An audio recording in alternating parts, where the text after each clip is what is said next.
Today, Russia has about 65 strategic bombers in their long-range aviation command. The US, double that, and China has 0 heavy strategic bombers, although they do have roughly 220 H-6s with much shorter ranges and smaller payload capacity. But there was a day when all that combined would have just been a drop in the bucket. In 1960, the US and Soviet Union each had nearly 2,000 manned bombers. The Soviets faced several problems though. Their forces will be split between attacking the US and Western Europe, and very few of their bombers could even reach the US. By 1960, ICBMs had been invented and deployed, but the Soviets only had about a dozen, and like other ICBMs of the time, they were unreliable and so inaccurate that even their massive warheads might not have even been enough. So the Soviets were in a tough spot. If they wanted to attack the US mainland, they had just 2 options.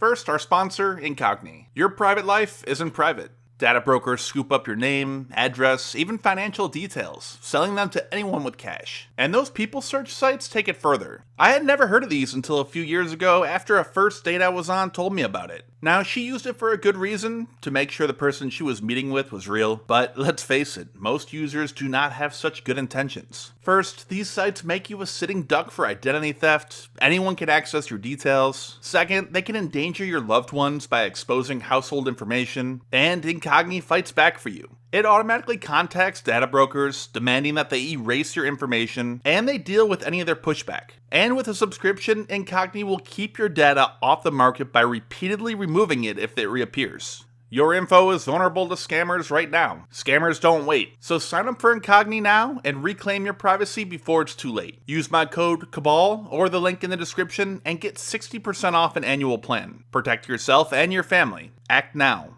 Again, Imagery. By 1960, the US Strategic Air Command was a well-oiled machine. It had been operating a few thousand bombers, tankers, and recon aircraft from dozens of bases across the globe for over a decade. And just a side note, there was really no satellite imagery in the 50s and early 60s. These images here are made up of dozens of aerial photographs that I painstakingly stitched together. But they're a lot of fun to look at, and some are even higher resolution than satellite imagery today. I'll try to upload them and post a link down in the description so you can take a look if you want. Compared to the US, in 1960, the Soviets could not be as confident in their DA, English translation basically meaning distant action, more commonly referred to as long-range aviation. The Soviet Union really struggled with building their own long-range strategic bombers. Their first, the Tu-4, was actually just a virtual copy of the American B-29. During World War II, several B-29s had to make emergency landings in the Soviet Union after bombing Japan. After refusing to return the aircraft to the US, Stalin ordered exact copies to be made. In fact, they were so exact that one of the big problems they had was a metric system. They had to adapt their machines to produce things like sheet metal in thicknesses of US measurements. The Tu-4 ended up being a pretty capable bomber, but by the time it was operational and being produced in large numbers, it was already outdated. It was a World War II bomber. As work was wrapping up on the Tu-4, they moved on to the jet-powered Tu-16. It was much more successful and even still used today by China with what they call their H-6. But like the Tu-4, it didn't have the range to reach the US. Their first breakthrough came with the Tu-95. It's turboprop, so it's slower, but operated from northern bases, it could finally reach the US with enough fuel to get back home. Around the same time, work on a long-range jet bomber produced the M4. The M4 was pretty much to be the Soviet B-52, a fast, jet-powered, heavy strategic bomber. But again, design work and further upgrades failed to live up to expectations, and production was cut short, with most being converted to fill other roles, like aerial refueling. And as far as aerial refueling, the Soviets were also lacking. They had just recently began experimenting with aerial refueling in the late 50s, and they only had a handful of operational tanker aircraft available by 1960. Pretty much just a few of those converted M4s and Tu-16s. So it was not even enough to support one large single strike. Compared this to the US at the time, who operated 1,094 tankers. To make matters worse, the long-range Tu-95 and M4s were based deep in the Soviet Union at bases like Dolan shown here, in modern-day Kazakhstan. To make it to the US and back, they would have had to be first flown to remote northern bases to land and refuel first. Then finally, ICBMs were few and far in between. Both the US and Soviets only had about a dozen in 1960. And again, those early ICBMs suffered from long ready times, huge failure rates, and were extremely inaccurate. So not much of a help. So, to sum it all up, the Soviets were at a severe disadvantage. Against Europe, they had plenty of bombers and capabilities to fight, but against the US mainland, the Soviets only had about 125 bombers. That sounds like a lot, and it would be today, but back then these bombers had to fly directly over their targets, and their chances of surviving that were very slim. And it was made even worse with the smaller numbers, as they couldn't saturate and overwhelm any enemy defenses.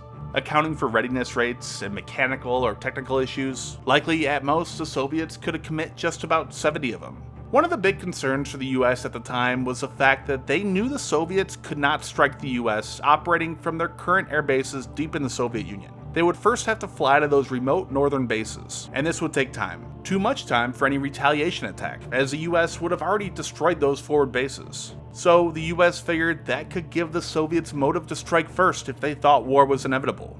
So for our scenario, as the Soviet bombers flew over the poles toward their targets in the US, the first line of defense they'd encounter was the DEW line. This was a huge series of early warning radars to detect Soviet bombers stretching from Alaska across Canada to Greenland. The lighter gray area here is roughly their detection range of high altitude bombers, and then the darker gray at lower altitude. Then you also have the Mid-Canada and Pine Tree line as well. And these are all just before reaching the US. If detected, the US and Canada would have several hours to scramble interceptor aircraft to shoot them down before they reach the US. So, assuming the Soviets were aware of all these sites, Soviet bombers would have to thread the needle, occasionally flying at low altitudes, which burn up more of that valuable, limited fuel, to reach targets in the US. The odds of success would be very low, and again with only 70 bombers, it would make the defenders' job much easier. The US had several thousand targets they planned to strike, according to this declassified 1959 document that consists of just hundreds of pages of targets. The Soviets at the time would likely have only been able to hit a handful. Because of this, evidence points to the fact that they would likely focus on large cities to try to break the US and NATO's will to keep fighting. This differs from the US plan to also strike cities, but also focus heavily on destroying things like industry, so that the Soviet Union cannot continue to support the war effort in Europe. Europe, by the way, is excluded from this scenario, as the Soviets would have no problem reaching targets there. I think it's safe to say that Europe would not be a fun place to be in the event World War III had kicked off. And finally, as I mentioned, the Soviets had two options. That first option, just this very limited strike before their long-range bombers were destroyed on the ground. More of a Hail Mary to try to disrupt US command and control and break the will to keep fighting by bombing cities like New York or Washington, D.C. The second option would be a full-scale raid with no chance of return. The CIA looked extensively at this possibility. With an extremely small payload, carrying just one or maybe two of the smallest and lightest nuclear bombs the Soviets had, there was a chance that some of the Tu-16s could reach their targets in the US, and maybe a very, very slim possibility of attempting to land in places that were less hostile to the Soviets, like Mexico or Cuba. But for most, it would have been a one-way trip with no chance of survival or returning home. A pretty grim thought, but then again, there wouldn't have likely been much of a home to return to.